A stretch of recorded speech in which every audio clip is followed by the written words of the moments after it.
What's up, ladies and gents, and welcome back to Chris on the Mic. Today we're going to take a little stroll down memory lane. You know me, I'm a 90s guy. You know, I grew up during that time.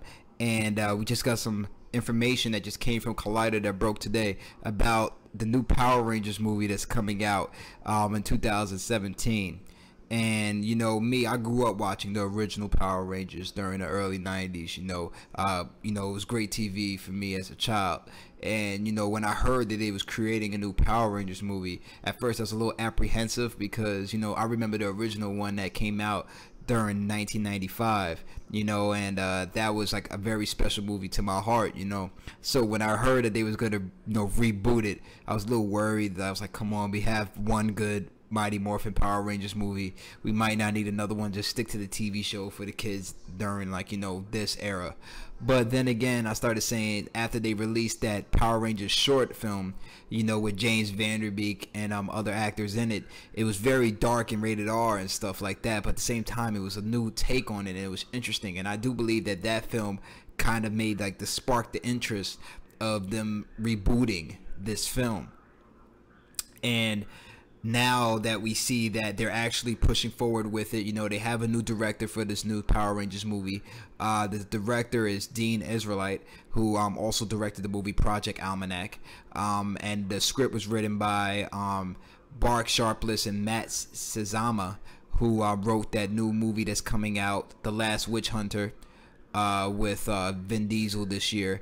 And that script was then rewritten by Thor writers Ashley Miller and Zach Stein. So it was a lot of things going on with the script, but it looks like they having it locked down. They haven't picked out the actors yet. They haven't started anything with casting for what I've heard.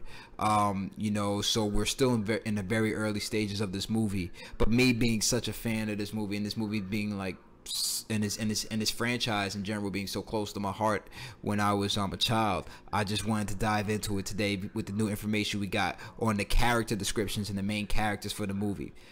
It was great news to my ears. Collider broke the story once again. It was great news to my ears to see that they're sticking with the original crew of the Power Rangers. They're not changing the names. They're sticking with how, we remember them during the original first 3 seasons of the Power Rangers, which were the best seasons of that entire franchise. So, let's go through it. The first character they list is Jason, and they described him as a 17-year-old with the makings of someone or something great if he just gets out of his own way. They state that Jason is a legend of his own. He said that he was a freshman quarterback with the skills that could have taken him all the way. Everybody knew him. Kids wore his jerseys. Sounds very Friday Night Lightish with this character. And then they said that when we see him in this movie, when we first see him, that he's coming back from a car crash that ruined his knee, and he's starting the story on a path to redemption. And first off, people know Jason as the original Red Ranger and the original leader of the Power Rangers. And this is before Tommy even came into the situation in the story. I think this is a great description. I'm glad they cast not just Jason's characters, but all the characters so far are 17. Which means they're not little kids. They're not 15, 16, 14-year-old kids. They're 17. They're on the brink of adulthood. So, that gives a lot more flexibility what you could do with these characters, the situations that you could put these characters in. And I like the description, a football player, an athlete. That's how Jason was always to us. He was always that jock-looking type. With a good heart at the end of the day. And they say this guy, he's going through an injury issue, and he's coming back for a path of redemption. It's a very cool characteristic. I'm very interested to see what they go with that, but that's a good way to start based on the description they have for Jason. Next is Kimberly. She's also 17, as I stated. They describe her character as unconventionally cool, but they state that she was gone for 6 months. She comes back in this, and as we see her in the movie, she's like a rebel without a cause. She has an edgy attitude, but she's hiding a deep secret, that leaves her vulnerable. Which is kind of different, but also very cool, because she was the popular girl in school. A lot of girls always wish that they were Kimberly. I always wish that I was with Kimberly. Every dude back in our days had a crush on the Pink Ranger. But, at the same time, the fact that they're making her more of a rebel without a cause is something a little different. You know, Kimberly, if you remember her from the TV series back in the days when she was played by Amy Jo Johnson, she was very like, you know, the goody two shoes girl. You know, she was all pretty and pink and stuff like that. But in this one, they say that she's coming back with a little more, you know, aggressive attitude, which would be pretty interesting. The fact that she has like this little dark side and this little dark past that we're probably going to learn throughout the movie. So I think that's a good call for that. I think that gives her character a lot more meat to flesh out. Next is Trini. Trini, as we all know, was the Yellow Ranger in the series. They describe her character as mysterious and extremely bright. They state that, like, you know, her parents constantly move for work, making Trini the perpetual new girl in any school. She's a loner and she just wants to find friends. And that sounds pretty much, you know, how I expected that character to be portrayed. You know, a lot of people, you know that, you know, the Yellow Ranger was always that, you know, now she was never a geek, but she was always that shy type of, you know, character. And, you know, I think that that's the right way to go with it. You know, it definitely separates her as a whole from, you know, Kimberly's character. Also, the late and beautiful Tai Trang, who passed away in 2001. You know, she was the original person who portrayed the Yellow Ranger back in the days. It's sad that she passed away. Would love to see her make like a little cameo in this movie. I hope that the person that they cast for Trini actually, you know, just at least encapsulates what Tai Tran was doing with this role during the early 90s, because she was such a lovable and a beautiful woman, but she was such a lovable character, you know, and like, you know, and I hope that they, you know, bring some of that element to her character, you know. And it doesn't have to be an Asian. I would love for the character to be an Asian, but it doesn't have to be an Asian character. But at the same time, I would definitely have no problem with her being, you know, Asian as respect to Tai Tran. Next we have Billy. Everybody knows Billy was the Blue Ranger. You know, in this, once again, he's 17. He's slight and awkward.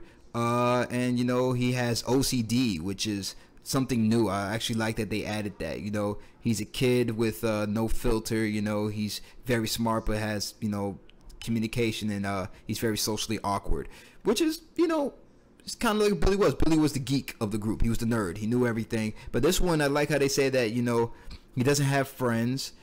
He gravitates towards Jason. You know, I like how they say that, because Jason was always a person that, you know, protected those who couldn't protect themselves.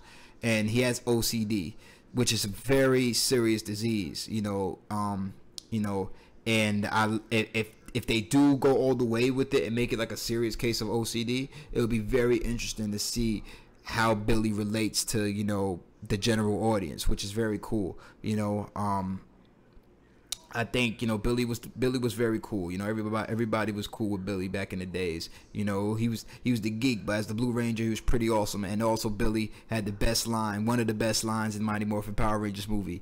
You ooze, you lose. That's the one line I always remember from that movie. So, you know, shout out to that. And David Yost, who used to play Billy back in the days.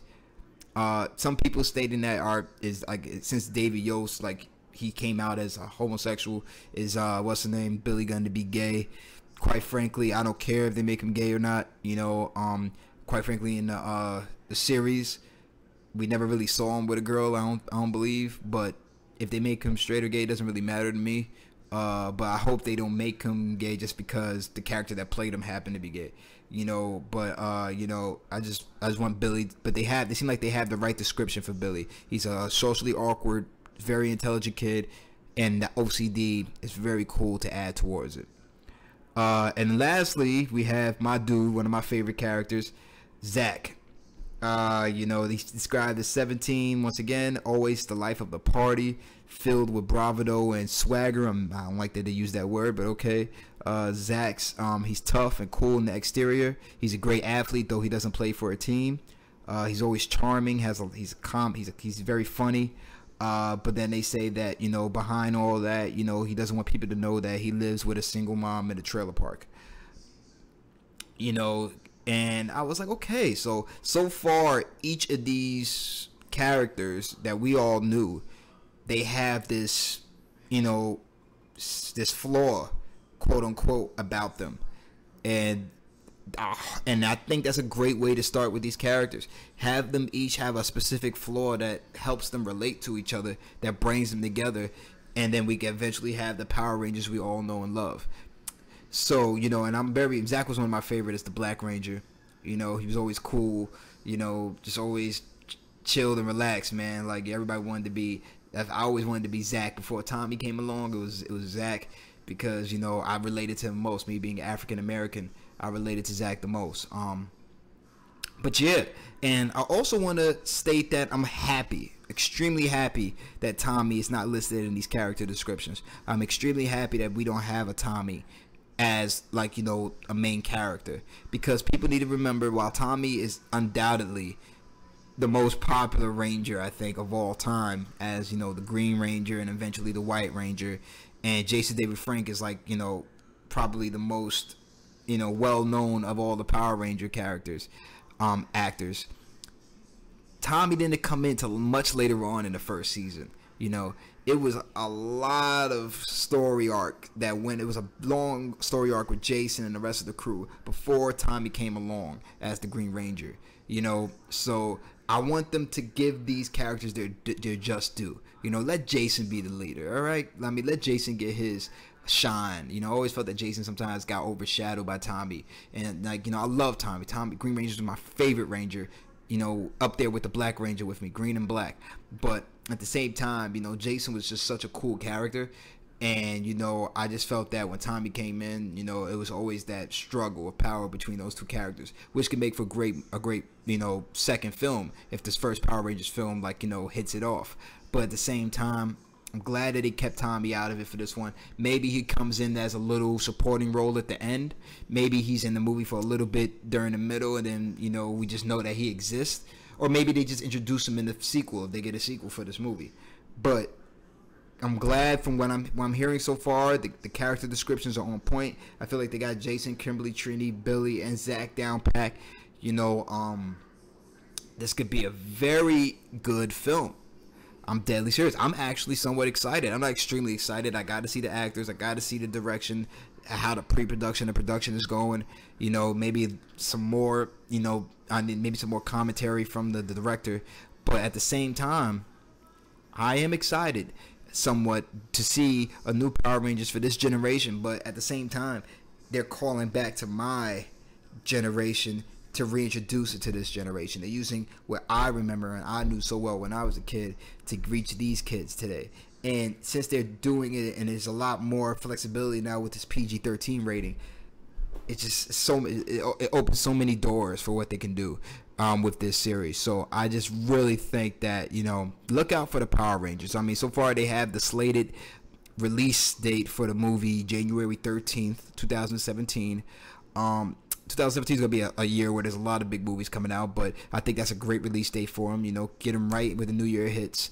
But yeah, I think that they have a chance to be a big surprise with this film. I just hope that they take it seriously, but still remember that, hey, this is a film for kids at the same time.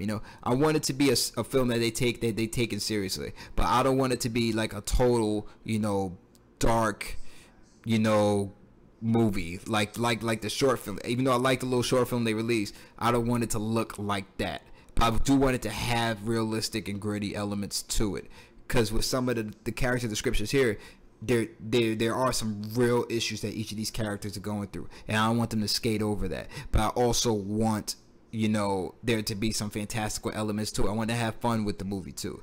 I want to be able to take my nieces and nephews and for them to have fun with the movie too. But so far, everything looks pretty cool, guys. If you grew up in the 90s and you're a big fan of the Power Rangers, if you didn't grow up in the 90s, but, you watch the Power Rangers currently today, go on Netflix. They have them on Netflix. Watch the early episodes, the first 3 seasons. That's where all the gritty, that's where the best material is for this, entire franchise. You know, some of the other stuff was pretty decent, but that's where this movie is going to be based off of. And I tell you this much: if they pull this off, I can see this becoming like the next big franchise out there, and it would be great to see, you know, Power Rangers, you know, get back into the spotlight the way it used to be back when I was a kid.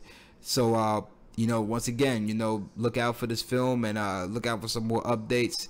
And this is Chris on the mic, just saying one more time, remember that you have a mic, everybody else has a mic, and you also have a voice, so make sure that yours is heard. All right, stay up. 1.